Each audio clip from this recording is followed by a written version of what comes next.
Saya nak berkongsi cara saya buat kuih donat klasik ya. Ni air suam, gula dan garam. Ni ibu roti ataupun mauripan ya, softener. Sebiji telur. Ni susu pekat manis, air yang telah kita masukkan garam dan gula. Ini kita uli sampai dia sebati ya. Okey, dah sebati macam ni, kita letakkan lantah. Baru kita uli bagi dia licin. Kita perap selama setengah jam. Setelah setengah jam ya, nampak ni.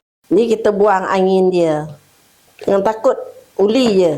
Kita ambil saiz yang kita nak ya. Macam ni.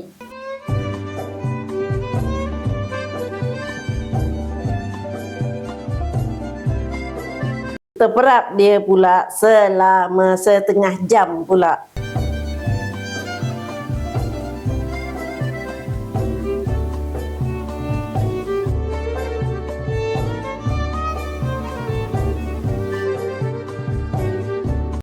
Baru kita salupkan dengan gula kasta.